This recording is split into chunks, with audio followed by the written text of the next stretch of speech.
Good morning, first grade. I hope that you're doing well and you had some good breakfast to keep that energy going and you are ready to start some phonics because I'm ready.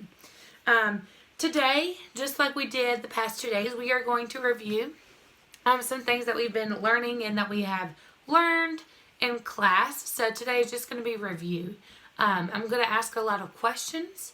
So I hope that you respond back to me. That way I'm just not asking them and no one's responding because that would make me sad.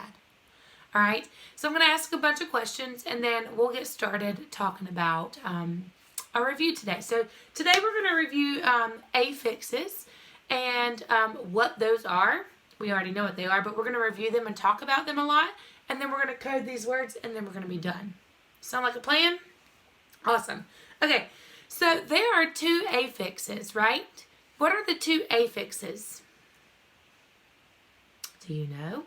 You better know, right? So the two affixes are prefixes and suffixes. So prefixes, where do we find a prefix? At the beginning of a word, right? And then we find suffixes at the end of a word or the root word. So today we're going to be reviewing our prefixes and suffixes. So right now you don't need anything but to just watch me and answer my questions and have some fun. Can you do that? Can you handle it? You can handle it. Okay, so right now let's review a little bit. I don't have them all, but I have just a few. But my questions in just a minute are going to talk about all of them that we've learned, okay? So right now I'm going to have the vowel suffixes. I have 3 of them here that have been familiar that recently that we've learned. So let's do these first. I have vowel suffix est, and it says est. Remember, that kind of means like the most. And we're going to talk about that in just a minute. I have suffix es that also says s, which means more than one. It's plural, so like boxes or bushes. I didn't say just one bush. Bushes. All right. And then I have suffix y. So we can add that at the end of the word. And so that, when we add that to a word, that means full of, like, or having the quality of something. So like dirty, that means you're pretty dirty, right? If you're out rolling in the mud. Sleepy. Sleep would be my root word, and I add the Y-E at the end. Sleepy, right? Because I'm full of, I'm tired and I need some sleep. All right. So those are just a few of my vowel suffixes. And then I have some other ones that are consonant suffixes. And so these are just some that we've learned too. Let me do this one first. All right. Suffix ly means to kind of like, to like, or how it's occurring. So if I'm sad, you're acting sadly. Or if you're quick to do something, you're doing it quickly, right? All right. My suffix ful, full. So full of, like the quantity of something. So if I'm full of peace, that means I am peaceful, right? If I have a full cup of tea, I have a cup full, right? Excuse me. Now I have my suffix ness, ness. So kind of like the state or condition of something. So if my face is red, you might say it is full of redness. It is redness. Or if I'm sad, you might say sadness. All right. And now I have the suffix less. So that means like less without something, right? So if I don't have a job, then I am jobless, right? Which would not be good. All right. So let's review a couple more. I have some written down. So I'm just going to say them out loud. And I want you, again, to talk with me. All right? Say them out loud for me. So remember our suffixes s and es, right? And we add those to a word to change it to more than one. So if I say dog and I'll need more than one, I would say dogs, right? Or if I say dish and your mom tells you to get the plates out or the dishes out, right? So if she just said dish, that would mean one. But if she said dish is, that would be more than one. So we have suffix s and es. What do I use when I put my verb in past tense? Past tense. I would use the ed, so that means like it's already done. I would use suffix ed, right? And so suffix ed sounds can say duh, duh, or sometimes it says the t sound, right? All right, let's go over a few more before we get started. So who can give me some examples of the ed suffix? So like past tense if I've already done it. So let's say we came in from recess and you were outside playing, all right? But if it's already done, it's in the past, then you went outside and you played, right? Or I might say, if it's already done, I might say you have already started it, which means it's done, it's in the past, right? What suffix do we keep the verb in present, or that's something that we're doing right now?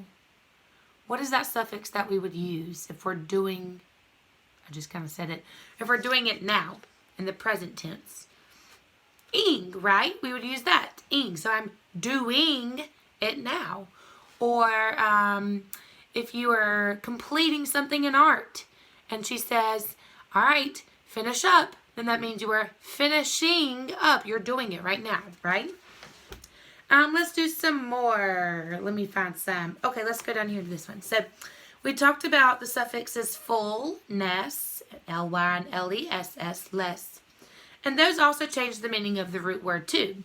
And so if I am full of sin, then I am, you tell me what I am, sinful. If I am happy, I am full of happiness. If I am slow, then I'm doing it slowly, right? I'm just adding those suffixes to the end of the word. All right. If my face is red, you can see the redness, right? So when I ask you these questions, I want you to be telling me the word with the suffix in them. So some suffixes help us to compare two or more things. Which two suffixes do that if I'm comparing two or more things? Right? Er, and est, est. So if I am young, you are younger, right? If I am pretty, then you are prettier. If I am fast, you are faster, right? Because we're comparing the two things, you and I. So which suffix would I need if I was comparing three people? So I know we just did when I was comparing two things, you and I. But if I'm comparing three people, I would use the suffix est, right? Est. So for example, if I said, I am old, Mr. Honrine is older, and Mama Dry is oldest, right? So first I compared Mr. Honrine and I am old, he is older. Then my third person was Mama Dry, and I said, she is oldest. Hopefully she won't see this video, right? All right, so let's do another one, comparing three people. So if I am fast, you are faster, but an Olympic runner who runs a race is fastest, right? So those are the three people, you, me, and the Olympic runner. All right, so let's switch gears and go to prefixes. Remember, prefixes, you told me, were at the beginning of the root word. So some of them that we learned were un, un, pre, I have one of them up here, prefix pre, and the other one is dis, D-I-S. So if I do not like the taste of something, I have a distaste for it, which means I don't really like it, right? If I want to do the opposite of fold, if I'm folding the laundry, right? If I want to do the opposite, I would unfold. So my prefix un. And if I want to heat something up before it's time to cook it, I wouldn't just say heat it up. I would preheat. Okay? So these are just some of the prefixes and suffixes that we talked about throughout the school year, and hopefully that you are following me along with that. I know it's harder because I'm just talking instead of doing it with you, but hopefully you are following along. So let's go ahead and get that sheet out, and let's do some coding together. Remember, for all prefixes and suffixes, we just box them, right? Okay, so hopefully you've got your sheet 134 out, and we're going to be doing that together, all right? I'm going to face this way, that way I can see my board, and I will be turning to you, but I also want you to be able to code them. Whoop, you can't see that, can you? And do them with me, okay? So, the first word is teacher. Teacher, let's code it. I see my vowel diagraph, so I'm going to underline it. T-E. I know E-A this time says E, so I'm going to put a macron over my E, cross out the A. I also see the C-H diagraph, ch. And then I have Now, I know that this is a combination, but in this case, I teach, so that means I am a teacher. This is actually my suffix. I'm going to box my suffix, because if I were to take away this word, or this suffix is teach still a word? Absolutely. That's how I know it's my suffix, right? Okay, and don't forget your accent mark here. And that is all we do for number 19. All right, number 20, the word is thankful. Thankful. I see my diagram TH that says underline it. I'm going to put a brief over my vowel A, thank. And then full is my suffix. Don't forget your accent mark. Same thing. If I were to take away full, is thank a word? Yeah, sure is. All right. Let's keep going. Number 21. By the way, as you're doing this, I want you to make sure that you're drawing a line to match the keyword picture, okay? Number 21, the word is unmarked. Oh, who can do it without waiting for me? Unmarked. All right, so I know un is a prefix, because if I mark something up and I want to unmark it, I have to take it away, right? So un is my prefix. R is my combination, AR. Put a swoop under it. And then ED is also my suffix. And you're asking right now, well, can there be both? There absolutely can. There can be a prefix and a suffix in a word. So if I were to take away both of these, is mark a word? Yeah, right? So I can have marked, I can have unmarked, and I can also have unmarked. Very good. Number 22, the word prefix. Hey, we're talking about that. Pre is my prefix. And then I have to code the word fix. Prefix. Okay? 23, disabled. Disabled. Go ahead and try this one. So I'm going to box my prefix dis. We talked about that one. Like a distaste. I didn't like it. Okay? Dis. A. I'm going to put a macron over my A. Alright. Let's keep going. Now this one's tricky. We've not done this in a while, but I'm also going to put a bracket around the BLE because it says bull, like bubble. But I'm not going to cross out the E this time because the ED is also my suffix. Okay? Because able is a word, but also I could say disable, I could say abled, but I can also say disabled. That's a tricky one. That's a lot. All right?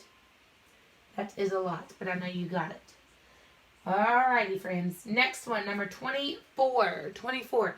Unlocked. Same thing. Let's do this one. Unlocked. I see my prefix un, because if I have it locked, and I want you to unlock it, which means I got to make it where it will open, right? C-K says k like duck.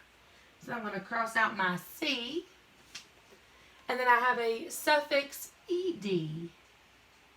Because lock is a word, locked, and unlock. So we can put both of them there. I know that was a little tricky too. Alright, and the last one, I wish I could be doing this soon, and hopefully we will be when this warm weather comes, right? Swimming. I'm going to put a brief over my I. box the suffix ing. Remember, ing means like I'm doing something in the present. So if I'm swimming, I'm doing it, okay? Maybe you said we swam the other day. That's in the past tense. But swimming means we're doing it now. All right? Don't forget your accent mark. Some of you might be saying you can cross out one of the M's. You can. You don't have to, okay? So, hopefully this helped you some with your coding and you got a nice review, because that was even a good review for me because we haven't done it in so long, especially mixing them up with the prefixes and suffixes. So, I hope this was helpful, and if you need any help, make sure to email me or call me. We can even FaceTime and do this together. All right, friends. Have a wonderful, awesome day, and I will see you later. Bye-bye.